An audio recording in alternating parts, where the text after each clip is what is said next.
Hello बच्चों, आज हमारा टॉपिक है पोलिनोमियल। बाकी पोलिनोमियल के बारे में मैंने पहले वाली वीडियो में बता दिया था। आज हम किसी भी पोलिनोमियल को डिवाइड कैसे करें। डिवाइड करने के हमारे पास दो तरीके होते हैं। एक तो ये तरीका जो हमारा पारंपरिक तरीका है, एक जो हमारे पोलिनोमियल के लिए हम छोटी क्लास में करते हैं। यानी कि इस पोलिनोमियल को हमें x-2 से डिवाइड करना था। इस पोलिनोमियल को हमें x-2 से डिवाइड करना है। तो क्या करेंगे, x-2 बराबर 0 रखा, माइनस का 2 साइड में जाके प्लस का 2, x बराबर प्लस का 2। तो अब देखो x की जगह हमें कुछ नहीं करना, हमें 2 रखना है। x की जगह हमें 2 रखना है। रखो x इक्वल 2। तो करो 3x की जगह x का स्क्वायर 2 का स्क्वायर प्लस 5 मल्टीप्लाई x को मल्टीप्लाई 2 प्लस 2। यानी कि बीच में अगर कोई साइन नहीं है तो किसका साइन है, मल्टीप्लाई का। अब करो 3 मल्टीप्लाई 2 का स्क्वायर 4 प्लस 5 मल्टीप्लाई 2 प्लस 2। करो मल्टीप्लाई 4 3 जा 12 प्लस 5 2 जा 10 प्लस 2। इनका सम कितना आ गया 24। यानी कि जब इस पोलिनोमियल को x-2 से डिवाइड करता हूं तो हमारा ये क्या है, हमारा रिमाइंडर शेषफल कितना आ जाता है 24। अब ऐसे ये भी कह सकता है। अब मान लो हम इसको हमने डिवाइड किया, divide by x plus 1, find remainder. Find remainder, शेषफल ज्ञात कीजिए।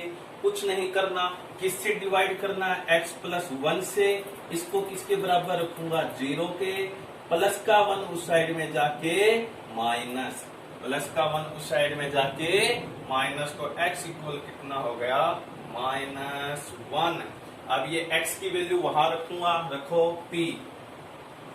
x की जगह -1 इक्वल 3 x स्क्वायर यानी -1 का स्क्वायर प्लस 5 मल्टीप्लाई x की जगह -1 प्लस में 2 -3 माइनस का स्क्वायर। मैंने ये पहले वाली वीडियो में बताया था, माइनस की पावर अगर इवन है तो प्लस बन जाता है, माइनस की पावर ओड है तो वो माइनस ही रहता है। 2 क्या है, इवन, तो माइनस की पावर इवन बन जाएगा प्लस, माइनस का स्क्वायर प्लस 1 का स्क्वायर 1। अब करो प्लस माइनस माइनस 5 बन जा 5 प्लस में 2। इसको करो पहले, यहाँ कोई साइन नहीं है, देखो ये तो 1 प्लस का बता रहा है, इनके बीच में कोई साइन नहीं है। तो किसका साइन है, ये मल्टीप्लाई का। कई बार बच्चे कंफ्यूज हो जाते हैं, 3 + 1 4 कर देते हैं। नहीं, ये तो प्लस तो इस वजह से आया ना, इसका स्क्वायर किया है, लेकिन 3 और ब्रैकेट के बीच में कोई साइन नहीं है। तो यहाँ किसका साइन है, मल्टीप्लाई का। करो 3 बन जा 3 -5 प्लस में 2। तो 3 2 5 -5 हमारा क्या आ गया, 0। तो रिमाइंडर हमारा क्या आ गया, 0। तो बच्चों एक बात और ध्यान रखना है, अगर रिमाइंडर हमारा 0 आ जाता है, अगर रिमाइंडर हमारा 0 आ जाता है तो हम एक बात और भी कह सकते हैं कि जब इसको सोल्व करेंगे तो एक हमारा आंसर x प्लस 1 भी होगा। ये भी टॉपिक हमारे इसी चैप्टर में आता है कि इसने ये पूछ लिया क्या x प्लस 1 इसकी वैल्यू है, क्या इसका जीरोज है। तो उस कंडीशन पे भी हम क्या करेंगे, x की वैल्यू निकाल के यहाँ 1 जो भी x की वैल्यू आएगी उसको रखेंगे। अगर हमारा रिमाइंडर 0 आ जाता है तो हम कहेंगे हाँ ये इसकी वैल्यू है। आ गई बात बच्चों समझ में।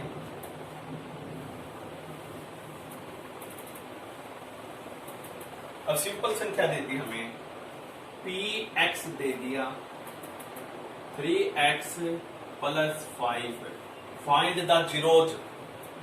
फाइंड द जीरोज, इसके शून्यक यानी x की वैल्यू बताओ। अब जब किसी भी पोलिनोमियल की हमें वैल्यू बतानी हो, अगर उसके बराबर में 0 नहीं है तो सबसे पहले उसके बराबर में हम 0 रखेंगे। आगे बात समझ में। तो px बराबर हमने क्या रख दिया, 0। याद ये नियम ही बना लो, अगर बराबर में कुछ नहीं है और हमें उसकी वैल्यू निकालनी है तो बराबर में हम 0 रखेंगे, या तो वो वैल्यू अपनी तरफ से दे देगा, और वैल्यू नहीं है तो हम उसके बराबर में क्या रखेंगे 0, यानी कि 3x प्लस 5 बराबर में क्या हो गया 0। प्लस का 5 उस साइड में जाके माइनस। हमेशा ध्यान रखना है, एक तो x के मल्टीप्लाई में है, एक x के प्लस में है, तो हमेशा जो प्लस या माइनस वाला होता है उसको दूसरी साइड में लेके जाएंगे। ये नहीं कि 3 को पहले प्लस और माइनस वाले को लेके जाएंगे, तो प्लस का 5 है माइनस है। अब ये 3 मल्टीप्लाई में है तो उस साइड जाके डिवाइड में, तो x की वैल्यू कितनी आ गई -5/3। x की वैल्यू कितनी आ गई -5/3।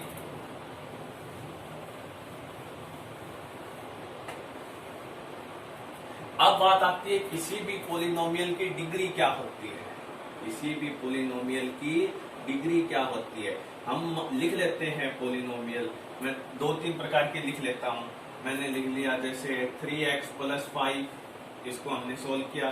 फिर लिख लेता हूं ओनली 3, फिर लिख लेता हूं 3x के, अपनी मर्जी से कुछ भी लिख लो, ठीक है ना, ये नहीं कि मैंने बताया वही एग्जांपल लिखो। और फिर लिख लेता हूं मैं 3x³ + 7x² - 9x + 2।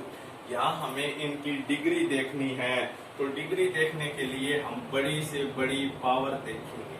बड़ी से बड़ी पावर देखेंगे। यहाँ बड़ी से बड़ी पावर कितनी है 1, यहाँ बड़ी से बड़ी पावर कितनी है 2, यहाँ बड़ी से बड़ी पावर कितनी है 3, यहाँ पावर कुछ नहीं है। तो देखो क्या मैं 3 को 3 × 1 लिख सकता हूँ, 3 × 1 3।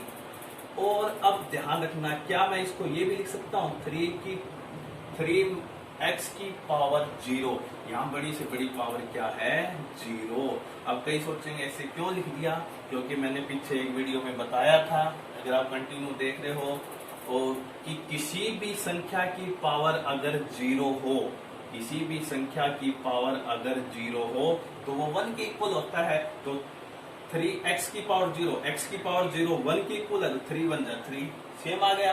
तो सबसे बड़ी पावर देखेंगे, यहाँ बड़ी पावर 1, यहाँ बड़ी पावर 0, यहाँ बड़ी पावर 2, यहाँ बड़ी पावर 3, यानी कि किसी भी पॉलिनोमियल में जो बड़ी पावर होती है वो हमारी डिग्री होती है, वो हमारी डिग्री होती है। इस बात का हमें बिल्कुल ध्यान रखना है।